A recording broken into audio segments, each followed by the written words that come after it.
آمين والكاظمين الغيظ والعافين عن الناس والله يحب المحسنين صدقت يا رب العالمين إن الله وملائكته يصلون على النبي يا أيها الذين آمنوا صلوا عليه وسلموا تسليما بلغ العلا بكماله كشف الدجى بجماله حسنت جميع خصاله صلوا عليه وآله بلغ العلا بكماله كشف الدجى بجماله حسنت جميع خصاله صلوا عليه وآله وأصحابه وبارك وسلم وصلوا عليه مولاي صل وسلم دائما أبدا على حبيبك خير الخلق كلهم هو الحبيب الذي ترجى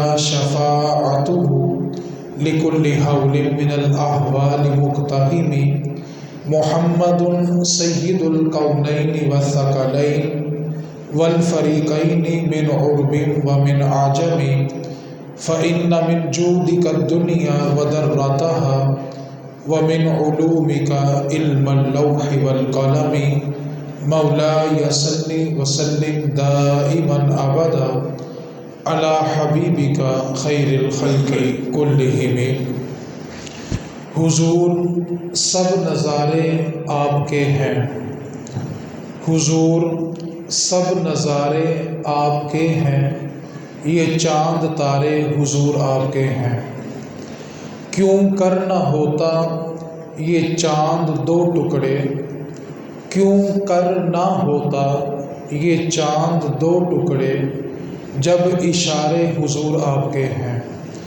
سیدہ و علی حسن و حسین، سیدہ و علی حسن و حسین، پھول سارے کے سارے حضور آپ کے ہیں، اب غلاموں کو کیوں کر خوف ہو، اب غلاموں کو کیوں کر خوف ہو جب سہارے حضور آپ کے ہیں۔ حسرت دید میں ہر آنکھ کو نم دیکھا ہے، حسرت دید میں ہر آنکھ کو نم دیکھا ہے، میں نے ان کو تو نہیں ان کا کرم دیکھا ہے۔ حسرت دید میں ہر آنکھ کو نم دیکھا ہے، میں نے ان کو تو نہیں ان کا کرم دیکھا ہے۔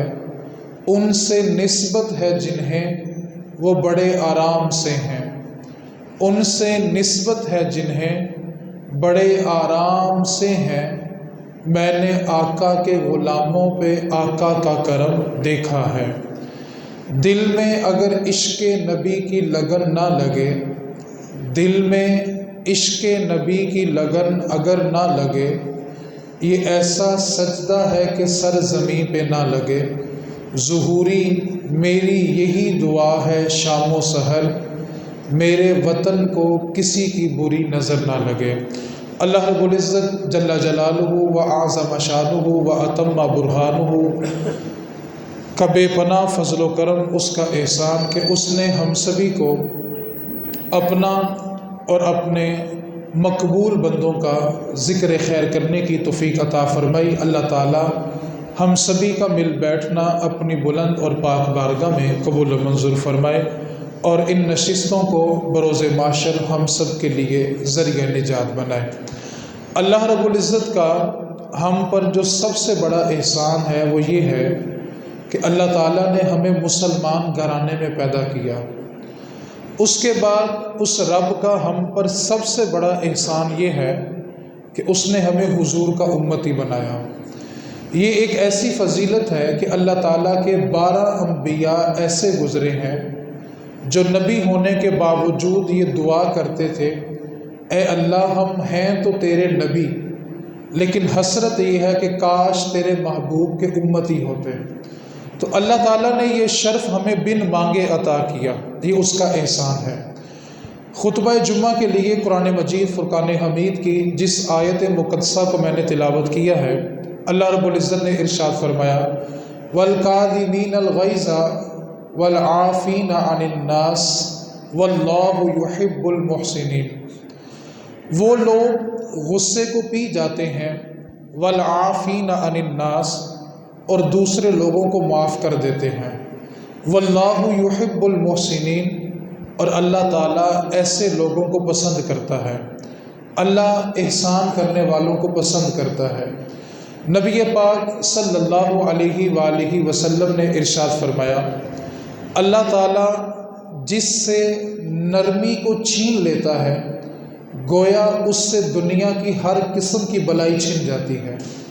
نبی پاک صلی اللہ علیہ وسلم کی بارگاہ میں ایک شخص حاضر ہوا، آ کر عرض کی، اے اللہ کے رسول، میرا ایک غلام ہے جو دن میں کئی بار غلطی کرتا ہے اور مجھے اس پر بڑا غصہ آتا ہے، تو آپ مجھے حکم ارشاد فرمائیں کہ میں اپنے اس غلام کی غلطی کو کتنی مرتبہ معاف کروں؟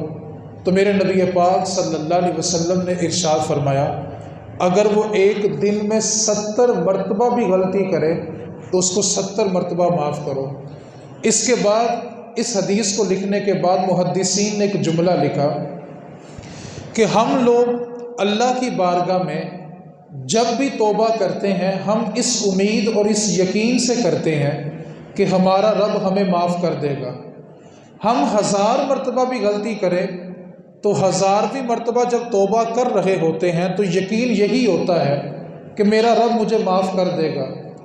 ہم رب کی بارگاہ میں یہ امید رکھتے ہیں کہ رب ہمیں ہر مرتبہ معاف کرے، لیکن جب ہمارا کوئی رشتہ دار، ہمارا کوئی سگا بہن بھائی ہمارے دروازے پہ آ کر ہم سے معافی طلب کرتا ہے تو ہم اس کو دوسری مرتبہ معاف کرنے کے لیے تیار نہیں ہوتے، اور ہم اپنے سگے بھائی، سگی بہن کو یہ جملہ بولتے ہیں کہ تمہیں پہلے بھی معاف کیا تھا، اب اس کی مزید گنجائش نہیں ہے۔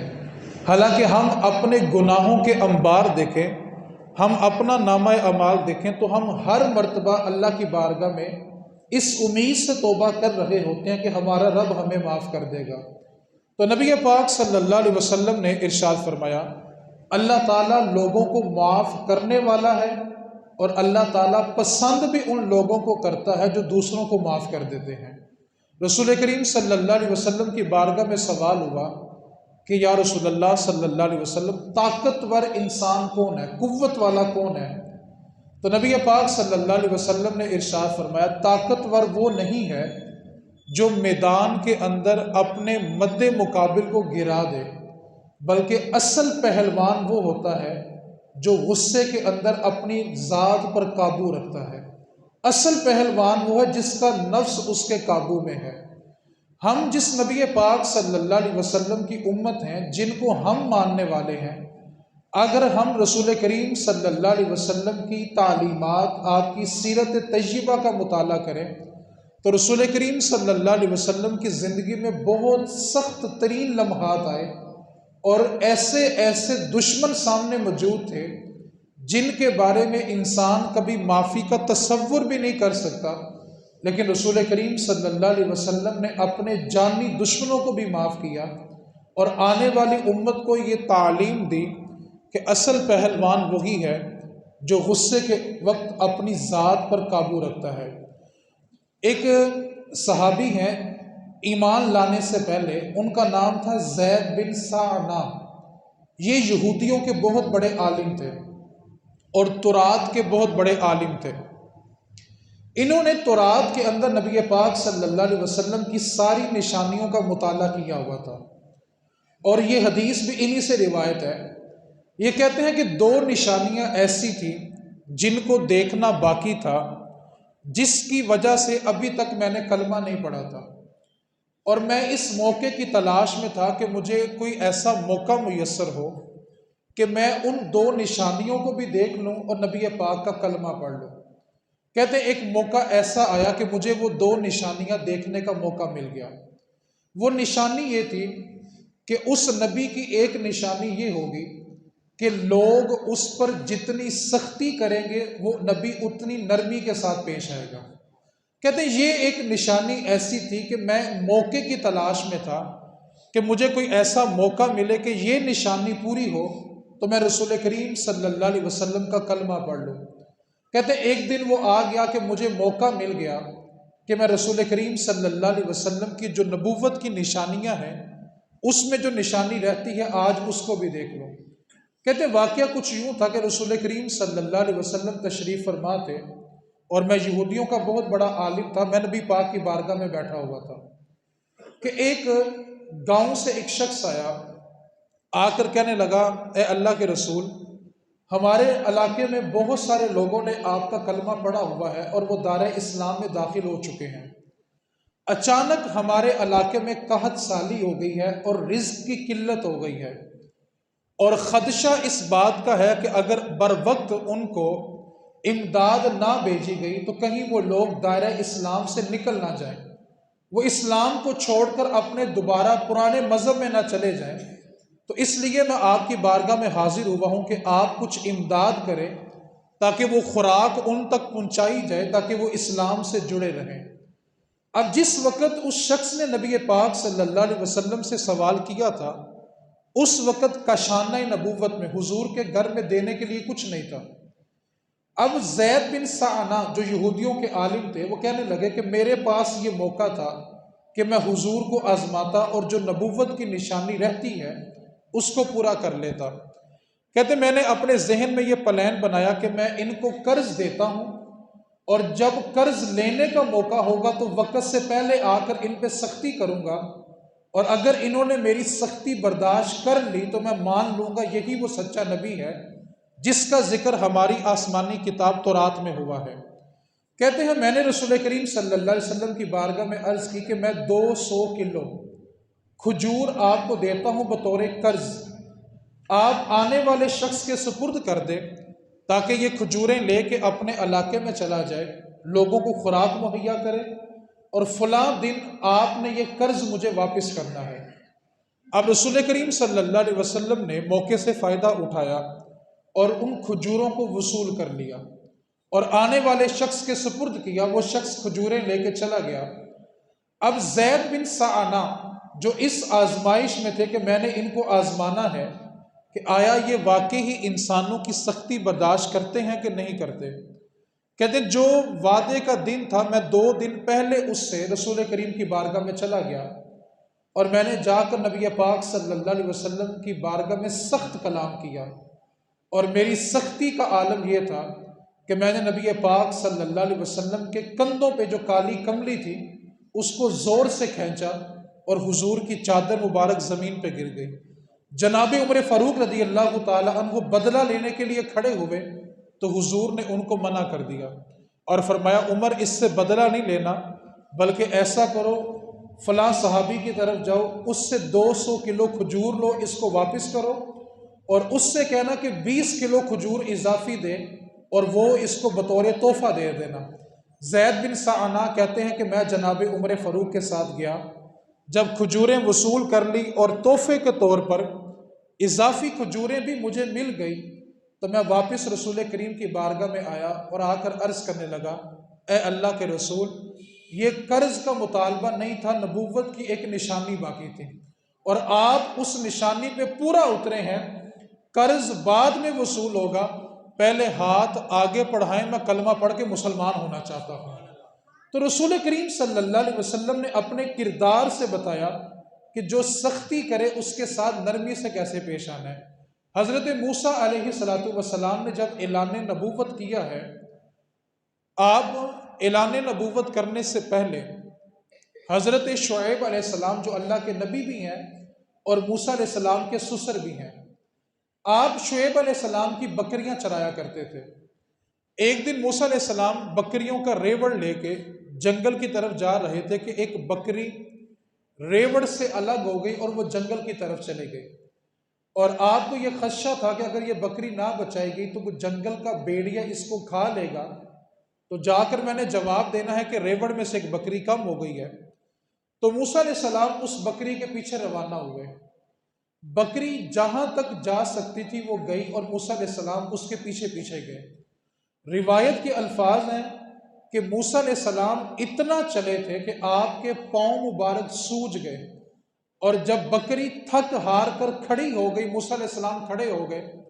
آج اگر جانور اپنے مالک کو تنگ کرے تو اس کو چھڑیاں کھانی پڑتی ہیں، اس کو سختی برداشت کرنی پڑتی ہے، لیکن اللہ کے نبی موسیٰ علیہ السلام نے سب سے پہلی اس کی پشت پہ ہاتھ رکھا اس پہ پڑی ہوئی مٹی کو صاف کیا، پھر اس بکری کو بوسہ دیا۔ میں قربان جاؤں موسیٰ علیہ السلام کے الفاظ پہ، آپ اس بکری سے کہنے لگے کہ تجھے کم از کم میرے بارے میں نہیں تو اپنے بارے میں سوچ لیتی، کیوں چل چل کے اپنے آپ کو اذیت دے رہی تھی؟ میں نے تجھے کون سا کچھ کہنا تھا؟ مجھے اپنی پرواہ نہیں تھی، میں تو تجھے بھیڑیے سے بچانے کے لیے آیا ہوں۔ جب اللہ رب العزت نے موسیٰ علیہ السلام کے یہ الفاظ سنے تو اللہ تعالیٰ نے فرشتوں کی ایک جماعت نازل کی، اور ان فرشتوں کی جماعت کو یہ حکم دیا کہ جا کر موسیٰ علیہ السلام سے کہو کہ آپ نے اللہ کی مخلوق پہ رحم کیا ہے، اللہ کو یہ ادا اتنی پسند آئی ہے کہ اللہ رب العزت حکم دے رہا ہے کہ آپ اپنے نبی ہونے کا اعلان ابھی فرما دیں۔ تو اللہ رب العزت کے جو انبیاء ہوتے ہیں وہ مخلوق پر رحم کرتے ہیں۔ ہم نبی پاک صلی اللہ علیہ وسلم کی صرف سیرت کا مطالعہ کریں، جب حضور طائف میں گئے ہیں، طائف کے بدماش بچوں نے رسول کریم پر اتنا ظلم کیا کہ روایت کے الفاظ ہیں کہ جب رسول کریم صلی اللہ علیہ وسلم ایک پتھر کے ساتھ ٹیک لگا کر بیٹھے اور حضور کو پیاس کی شدت محسوس ہوئی تو نبی پاک صلی اللہ علیہ وسلم نے پانی طلب کیا، اور طائف والوں کے ظلم کا عالم یہ تھا، جب نبی پاک صلی اللہ علیہ وسلم کو پانی کا پیالہ پیش کیا گیا تو نبی پاک صلی اللہ علیہ وسلم کے سر مبارک سے اتنا خون بہہ رہا تھا کہ پانی ہونٹوں کو لگانے سے پہلے پہلے سارے پیالے کا رنگ خون کے رنگ میں شامل ہو چکا تھا، اور رسول کریم صلی اللہ علیہ وسلم پہ اس قدر ظلم ڈایا گیا کہ حضور نے جو نالین مبارک، جو جوتا مبارک اس دن استعمال کیا تھا، رسول کریم صلی اللہ علیہ وسلم کا نالین خون سے بھرا ہوا تھا، اور حضور کو وہ نالین پہن کر چلنا دشوار ہو گیا تھا۔ اور ظلم کی انتہا یہ تھی کہ جب حضور کا بدن لہو لہان تھا اور حضور کے سر سے اور قدموں سے خون بہہ رہا تھا تو نبی پاک صلی اللہ علیہ وسلم نے ایک پتھر کی اوڑ میں جا کے جب ٹیک لگا کر بیٹھے تو طائف کے بدماش بچے پھر آگے بڑھے اور حضور کے دونوں کندھوں کے نیچے بازو دے کے طائف کے بازاروں میں حضور کو گھسیٹنے کا ارادہ کیا۔ تو جبریل امین حاضر ہوئے، عرض کی اے اللہ کے رسول آپ حکم کریں، ایک لمحہ لگے گا کہ یہ دونوں پہاڑ آپس میں اس طرح ملا دوں گا کہ پوری بستی کا نام و نشان نہیں رہے گا، یہ ساری قوم تباہ و برباد ہو جائے گی۔ لیکن اللہ کے محبوب نبی پاک صلی اللہ علیہ وسلم نے فرمایا اللہم اہدی قوم، اے اللہ اس قوم کو ہدایت دے، لا یعلمون، یہ جانتے نہیں کہ میں کون ہوں۔ اتنا ظلم برداشت ہونے کے باوجود بھی رسول کریم صلی اللہ علیہ وسلم نے اس قوم کے لیے تباہ ہونے کی دعا نہیں کی۔ اللہ تعالیٰ نے اس قوم کی ہدایت، اللہ کے محبوب نے اس قوم کی ہدایت کی دعا مانگی ہے کہ اے اللہ یہ جانتے نہیں کہ میں کون ہوں تو اس قوم کو ہدایت دے دے۔ رسول کریم صلی اللہ علیہ وسلم کے چچا حضرت حمزہ، جن سے حضور کو سب سے زیادہ پیار تھا اپنے چچا میں سے، آپ کا جو قاتل ہے وحشی نے ابو سفیان کی بیوی تھی ہندہ، اس کے کہنے پہ حضرت حمزہ رضی اللہ تعالی عنہ کو شہید کیا تھا، اور صرف شہید نہیں کیا تھا، ظلم کا عالم یہ تھا کہ ہندہ نے حضرت امیر حمزہ رضی اللہ تعالی عنہ کا سینہ چاک کیا، آپ کا دل بھی نکالا، آپ کے گردے بھی نکالے، اور ہندہ نے اپنے دانتوں سے وہ چبایا تھا، اتنی سخت اذیت دی تھی، اور حضرت حمزہ رضی اللہ تعالی عنہ کو چہرے کا مسلح کیا گیا تھا۔ مسلح کہتے ہیں کہ لاش کی آنکھیں بھی نکال دینا، ہونٹ کاٹ دینا، ناک کاٹ دینا، اس کو کہتے ہیں لاش کا مسلح کر دینا، اتنی سخت اذیت دی گئی۔ لیکن جب رسول کریم صلی اللہ علیہ وسلم نے مکے کو فتح کر لیا تو یہی ہندہ ابو سفیان کی بیوی جب نبی پاک صلی اللہ علیہ وسلم کا یہ اعلان سنتی ہے، میرے رسول کریم صلی اللہ علیہ وسلم کتنے کریم ہیں، جب حضور فتح مکہ والے دن مکے میں داخل ہو رہے تھے تو رستے میں کتیا نے بچے دیے ہوئے تھے، تو میرے نبی پاک صلی اللہ علیہ وسلم نے سواری کو آہستہ کیا اور مڑ کر صحابہ سے خطاب کیا کہ صحابہ اپنی سواریوں کو آہستہ کرو، آگے ایک کتیا نے بچے دیے ہوئے ہیں، کسی کتیا کے بچے کو ہلاک نہیں کرنا۔ یہ رسول کریم صلی اللہ علیہ وسلم کا رحم اور کرم ہے کہ جانور بھی ہو تو اس کو اذیت نہیں ہونی چاہیے۔ اب فتح مکہ کے موقع پہ نبی پاک صلی اللہ علیہ وسلم نے یہ اعلان کیا کہ آج جو معافی مانگے گا اس کو معاف کیا جائے گا۔ تو یہی ہندا جس نے نبی پاک صلی اللہ علیہ وسلم دل اور گردہ چبایا تھا، اس کے اس وقت الفاظ تھے، کہنے لگی اے اللہ کے رسول، کائنات میں مجھے آپ کے گھر سے برا گھرانہ کسی کا نہیں لگتا تھا، لیکن آج میں کلمہ پڑھتی ہوں اور میں یہ اعلان کرتی ہوں کائنات میں آپ سے اچھا انسان بھی کوئی نہیں آیا۔ تو رسول کریم صلی اللہ علیہ وسلم نے اپنے جانی دشمنوں کو بھی معاف کیا۔ اولاد کا دکھ ایسا دکھ ہوتا ہے کہ انسان اپنی اولاد کا دکھ کسی کو معاف نہیں کر سکتا۔ بعض اوقات انسان یہ کہتا ہے کہ میرے پر ہو گیا تو میں نے برداشت کر لیا ہے، لیکن میری اولاد کو کوئی کچھ کہے تو میں اس کو برداشت نہیں کروں گا۔ لیکن میں قربان جاؤں نبی پاک صلی اللہ علیہ وسلم کے اس عمل کے اوپر۔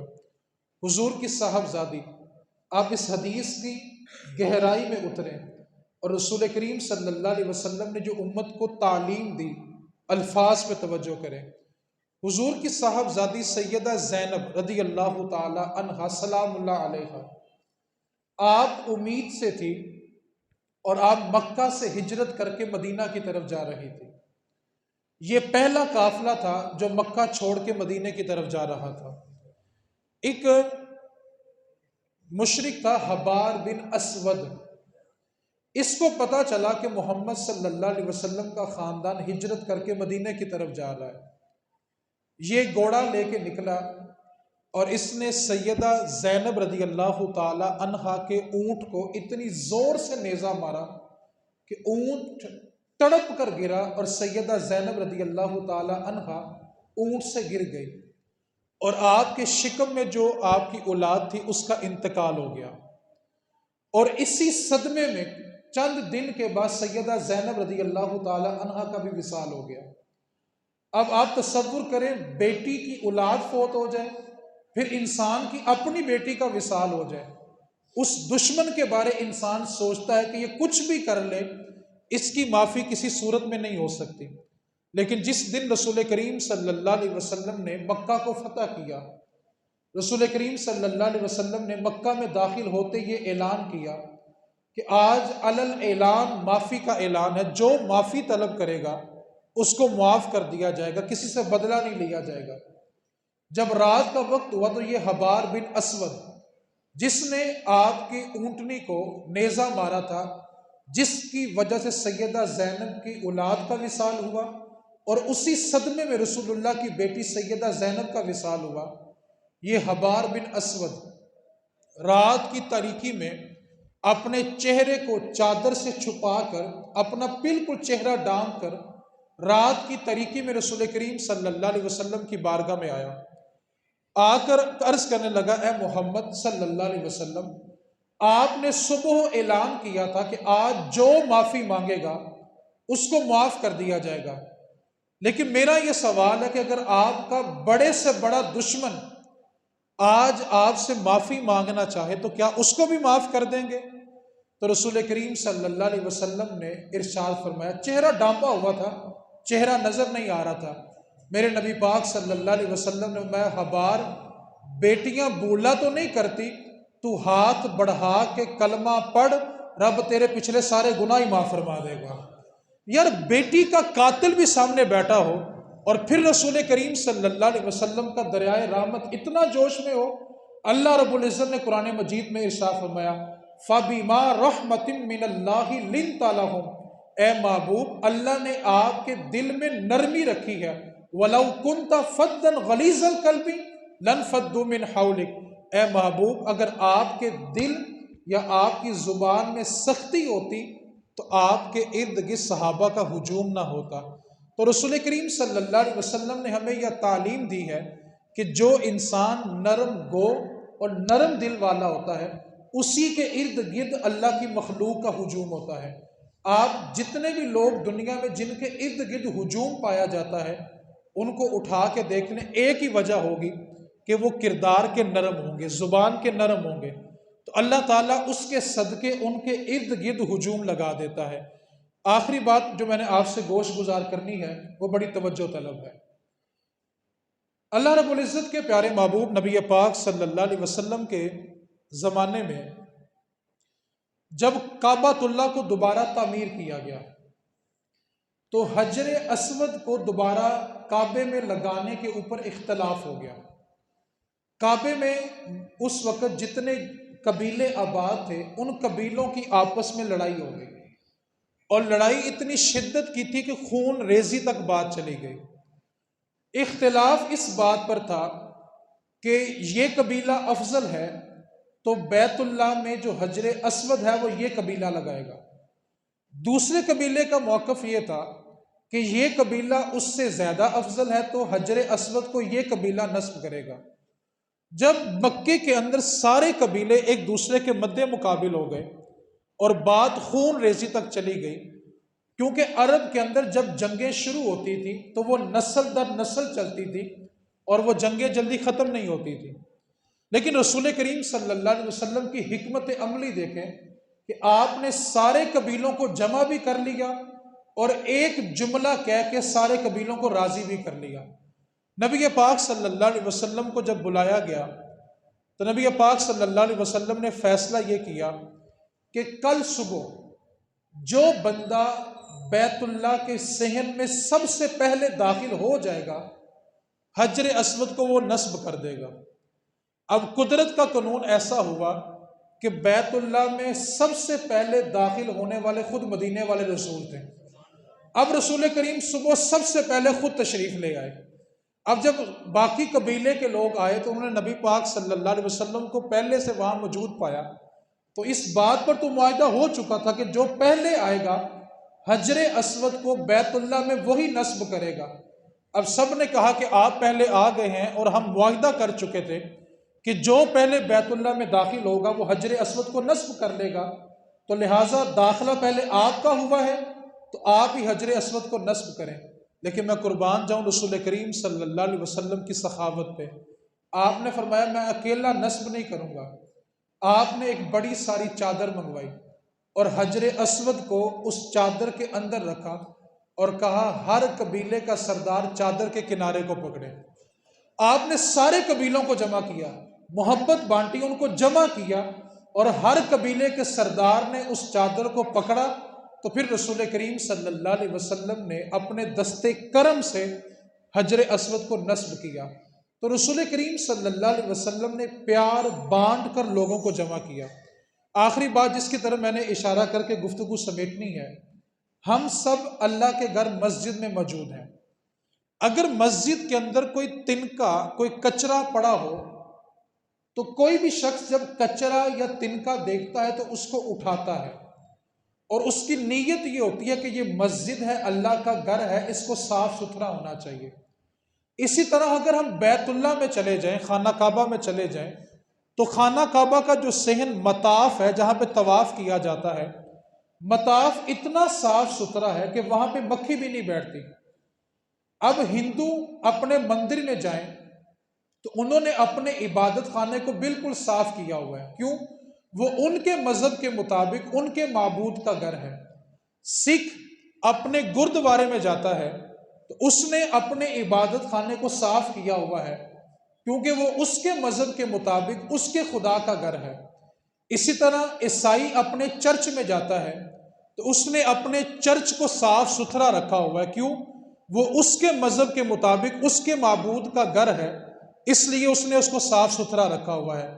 یہودی اپنے کلیسا میں جاتا ہے تو اس نے اپنے کلیسا کو صاف ستھرا رکھا ہوا ہے، کیونکہ وہ یہودی کے مذہب کے مطابق اس کے معبود کا گھر ہے۔ اب مسلمانوں نے مسجد اور خانہ کعبہ صاف کیا، عیسائیوں نے چرچ صاف کیا، یہودیوں نے کلیسا صاف کیا، ہندوؤں نے مندر صاف کیا، اور سکھوں نے اپنا گردوارہ صاف کیا، کیونکہ ہر کسی کے نزدیک وہ اس کے معبود کا گھر ہے۔ لیکن سوال یہ پیدا ہوتا ہے، نہ رب مسجد میں ہے، نہ رب کعبے میں ہے، نہ مندر میں ہے، نہ کلیسا میں ہے، نہ چرچ میں ہے، نہ گردوارے میں ہے۔ کیوں؟ جو کسی جگہ میں سما جائے وہ رب نہیں ہوتا۔ رب ہوتا ہی وہ ہے جو کسی جگہ میں سما نہ سکے، کیونکہ جو کسی جگہ میں سما جائے وہ رب نہیں ہو سکتا۔ ہم جو جملہ بولتے ہیں نا خدا ہر جگہ موجود ہے، یہ جملہ بولنا کفر ہے۔ کیوں؟ کہ جو کسی جگہ میں سما جائے وہ رب نہیں ہو سکتا۔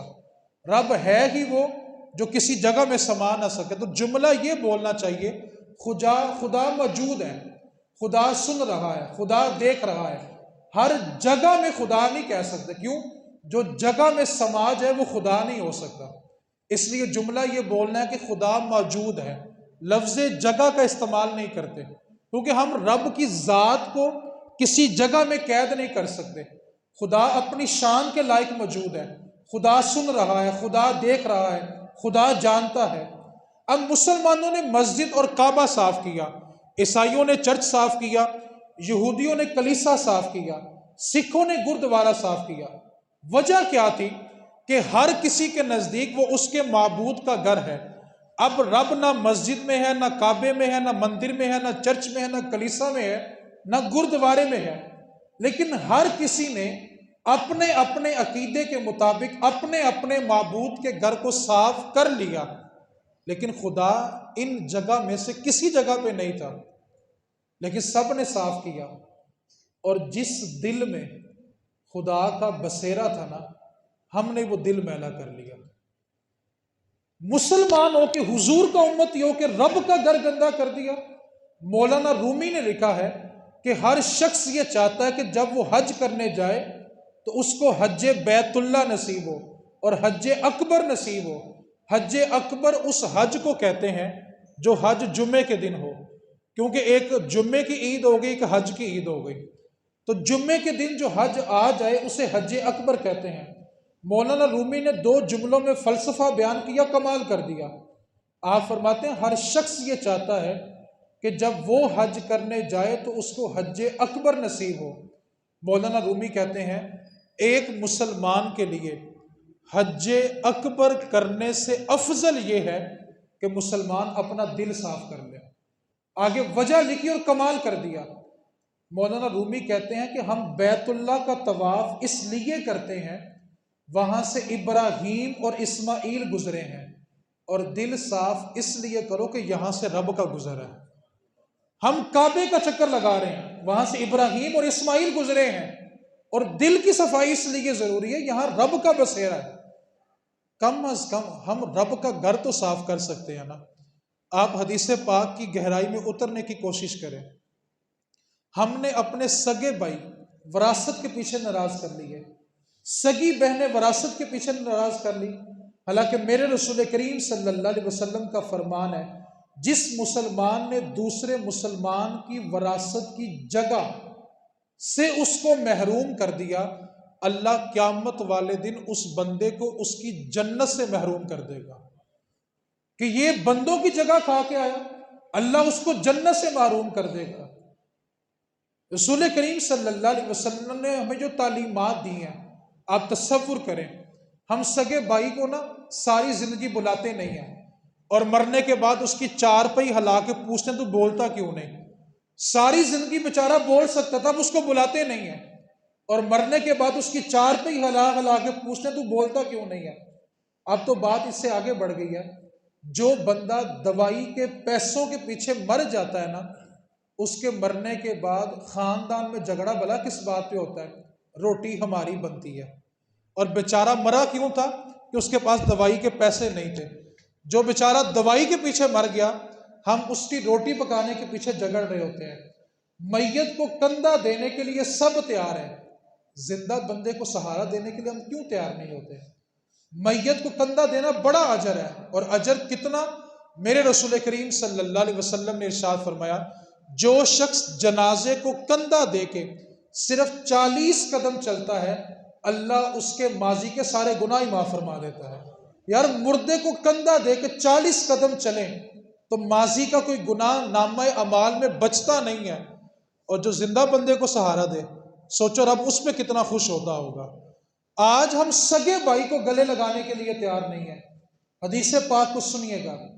آج یہ سورج ہے نا، یہ زمین سے کروڑوں میل دور ہے، اور یہ سورج کی پشت زمین کی طرف ہے، چہرہ نہیں ہے. سورج کا چہرہ آسمانوں کی طرف ہے.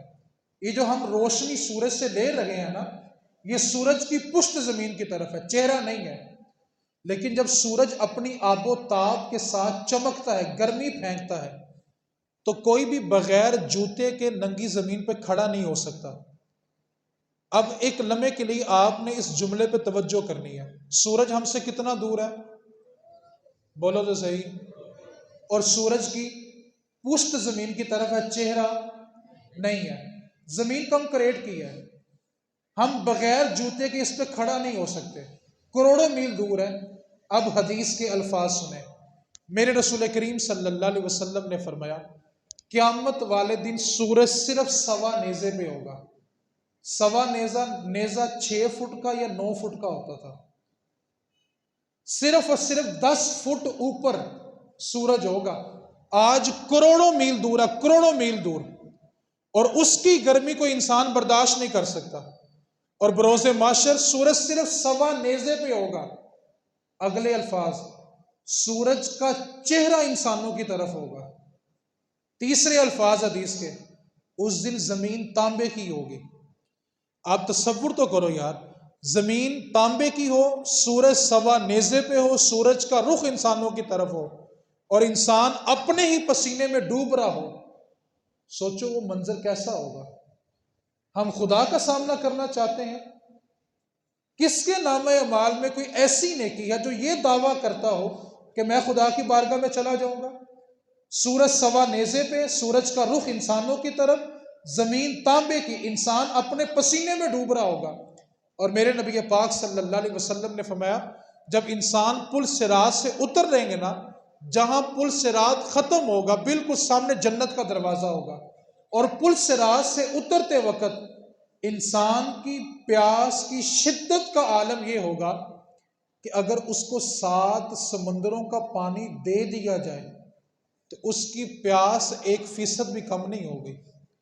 7 سمندر پانی پینے کے بعد بھی اس کی پیاس نہیں بجھے گی، لیکن میرے رسول کریم نے فرمایا جو میرے حوض کوثر پہ آ کر ایک پیالہ پیے گا دوبارہ کبھی اس کو پیاس ہی نہیں لگے گی۔ یار جو پیاس 7 سمندروں کا پانی ختم نہیں کر سکا، رسول کریم کا عطا کیا ہوا ایک پیالہ ختم کرے گا۔ لیکن یہ میں نے سارا نقشہ کیوں کھینچا؟ میری گفتگو کا نقطہ کمال یہ حدیث ہے، اور میری گفتگو کا نچوڑ یہ حدیث ہے۔ اس حدیث کو بڑی توجہ کے ساتھ دامن میں جگہ دینی ہے۔ سورج سوا نیزے پہ، زمین تانبے کی، انسان کی طرف سورج کا رخ، انسان اپنے پسینے میں ڈوب رہا ہوگا، پیاس کی شدت کا عالم 7 سمندر بھی ختم نہیں کریں گے، حوض کوثر کا ایک پیالہ ختم کرے گا۔ اب میرے نبی پاک کی حدیث سنیں، میرے نبی پاک صلی اللہ علیہ وسلم نے فرمایا جس کا بھائی اس کے دروازے پہ صلح کرنے کے لیے آ گیا اور اس نے بغیر کسی شرعی عذر کے اپنے بھائی کو اگر گلے نہ لگایا تو وہ قیامت والے دن میرے حوض کوثر پہ پانی پینے نہ آئے۔ تصور کرو جس کو حضور ٹھکرا دیں، کس کی بارگاہ میں جاؤ گے یار؟ میرے نبی پاک نے فرمایا قیامت والے دن اللہ کی ذات کا جلال اس قدر ہوگا کہ اللہ کی بارگاہ میں اللہ کا کوئی نبی بھی کلام نہیں کرے گا۔ سب سے پہلے اللہ کی بارگاہ میں جو کلام کریں گے وہ مدینے والے رسول ہوں گے، اور جس کو نبی پاک نے ٹھکرا دیا کہ میرے پاس پانی پینے نہ ہو، کس کی بارگاہ میں جائیں گے؟ حضرت عبداللہ ابن عمر رضی اللہ تعالیٰ عنہ حدیث کو روایت کرتے ہیں کہ رسول کریم صلی اللہ علیہ وسلم کی مجلس لگی ہوئی تھی، صحابہ بیٹھے ہوئے تھے، نبی پاک نے اچانک فرمایا کہ ابھی ابھی جو مسجد کے دروازے سے بندہ داخل ہوگا نا وہ جنتی ہے۔ کہتے ہمیں بڑی خوشی ہوئی، کس کی قسمت جاگی کہ نبی پاک نے جنتی کہہ دیا ہے۔ کہتے کچھ دیر گزری کہ ایک بزرگ صحابی رسول داڑھی مبارک سے وضو کے قطرے ٹپک رہے ہیں، جوتا ہاتھ میں اور مسجد نبوی میں داخل ہوئے۔ کہتے ہمیں بڑی خوشی ہوئی، کتنے خوش نصیب صحابی ہیں، حضور نے ان کے آنے سے پہلے ان کو جنت دے دی ہے۔ کہتے وہ بارگاہ رسالت میں آ کے بیٹھے، حضور نے واز کیا، مجلس ختم ہو گئی، سب اپنے گھروں میں چلے گئے۔ اگلے دن پھر مجلس رسول تھی، نبی پاک نے پھر فرمایا آج ابھی جو شخص دروازے سے داخل ہوگا وہ بھی جنتی ہے۔ کہتے ہم مڑ مڑ کے انتظار کرنے لگے آج کس کی قسمت جاگی؟ کہتے اتفاق ایسا کہ کل والے صحابی پھر آ گئے۔ میں حدیث کا صرف مختصر مفہوم بیان کرتا ہوں، وقت کم ہو گیا۔ تیسرا دن تھا، نبی پاک نے پھر فرمایا ابھی جو دروازے سے داخل ہوگا وہ بھی جنتی ہے۔ کہتے ہماری حیرت کی انتہا نہ رہی کہ جو صحابی پہلے دن دوسرے دن آئے آج پھر وہی صحابی آ گئے۔ عبداللہ ابن عمر کہتے ہیں جب مجلس رسول مکمل ہو گئی تو میں نے اس بزرگ صحابی کا دامن پکڑ لیا. میں نے کہا بابا جی میری اپنے والد کے ساتھ کچھ ناراضگی ہو گئی ہے، تو اگر آپ مجھے اپنے گھر میں مہمان رکھ لیں تو بڑی مہربانی ہوگی. عبداللہ ابن عمر کہتے ہیں میری خواہش یہ تھی کہ میری لڑائی کوئی نہیں ہوئی تھی، لیکن میں دیکھنا یہ چاہتا تھا کہ یہ بزرگ صحابی ایسا کون سا عمل کرتے ہیں کہ نبی پاک نے ان کو 3 مرتبہ جنتی ہونے کی بشارت دی ہے. کہتے ہیں میں ان کے گھر گیا، معمول کی نمازیں انہوں نے پڑھی، میں نے بھی پڑھی، وہ بھی سو گئے، میں بھی سو گیا. اگلا دن بیت گیا تو میں نے شام کو کہا ایک دن کا مہمان اور رکھ لیں. انہوں نے رکھ لیا. اگلے دن معمول کے مطابق نمازیں انہوں نے پڑھی، میں نے بھی پڑھی، وہ بھی سو گئے، میں بھی سو گیا. کہتے جب تیسرا دن ہوا تو میں نے کہا میری اپنے والد کے ساتھ کوئی ناراضگی نہیں تھی، اصل مسئلہ یہ تھا کہ 3 دن لگاتار جب آپ مجلس رسول میں آئے تو نبی پاک صلی اللہ علیہ وسلم نے آپ کے آنے سے پہلے آپ کو جنتی ہونے کی بشارت دی. میں صرف یہ دیکھنے آیا تھا کہ آپ ایسا کون سا عمل کرتے ہیں کہ نبی پاک نے آپ کو جنتی کہا ہے. تو بزرگ صحابی فرمانے لگے اے عمر کے بیٹے عبداللہ ابن عمر، جو معمول کی نمازیں تو نے پڑھی میں نے بھی وہی پڑھی، جو ذکر اذکار تو نے کیا میں نے بھی وہی کیا. تو پھر عبداللہ ابن عمر کہنے لگے کہ آپ ایسا کون سا عمل کرتے ہیں جس کی وجہ سے نبی پاک نے آپ کو 3 مرتبہ جنت کی بشارت دی ہے. تو بزرگ صحابی رسول فرمانے لگے اے عبداللہ سن، وہ عمل یہ ہے کہ میں رات کو سونے سے پہلے اللہ کی ساری مخلوق کو معاف کر کے سوتا ہوں. میرے دل میں کسی دوسرے بندے کے لیے بغض نہیں ہے، کینہ نہیں ہے، حسد نہیں ہے، کدورت نہیں ہے، نفرت نہیں ہے. میں نے اللہ کا گھر صاف رکھا ہوا ہے. یار ہم مسجدیں مل کے دھوتے ہیں، خادم رکھا ہوتا ہے کہ یار اللہ کا گھر ہے، صاف ستھرا ہونا چاہیے. بلا شک و شبہ میرے نبی پاک کا فرمان ہے کائنات میں سب سے بہترین جگہ مسجد اللہ کا گھر ہے. اس کے لیے دھونے کے لیے خادم ہے نا. ہم بچپن میں کیا کہا کرتے تھے؟ لڑائی بولو رہے صحیح تو اللہ کا کار. ہم سوچتے تھے کہ شاید مسجد صاف کرنا اللہ کا کار معاف کرو ہے. بڑے ہو کے سمجھ آئی کہ نہیں، لڑائی معاف کرو تو اللہ دا کار صاف کرو. اس لیے درویش نے کہا تھا انگ یاری دا پالن اوکھا. رشتہ داری بہن بھائیوں کا تعلق نبھانا بڑا اوکھا ہوتا ہے. انگ یاری دا یعنی رشتہ داری نبھانی بڑی اوکھی ہے. اب ایک بندہ سوتر ادھر کھینچے دوسرا ادھر کھینچے تو سوتر کیا ہوگی؟ ٹوٹ جائے گی. اب شعر سنیں، انگ یاری دا پالن اوکھا جیویں تند سوتر دی کچی. انگ یاری دا پالن اوکھا جیویں تند سوتر دی کچی. ایک کھچے تے دوجا چھڑدا جاوے ایتا رہندی جے پکی. دوسرا کہے میں مدِ مقابل کھینچوں گا تو یہ سوتر رشتہ داری کے بہن بھائیوں کے تعلق ٹوٹ جائیں گے. لوگ بلا کا پوچھتے ہیں ابا جی خواب میں ملے تھے تو بڑے بیمار نظر آ رہے تھے، میں ان کے لیے کون سا احسان ثواب کروں؟ جب باپ کی اولاد دست و گریبان ہو جائے نا تو ماں باپ قبر میں سکون میں نہیں رہتے. ان کے لیے بہترین احسان ثواب یہ ہے کہ بہنوں کے گھروں میں جا کے ان کے سر پہ دست شفقت رکھو، اپنے سگے بھائیوں کو سینے لگاؤ.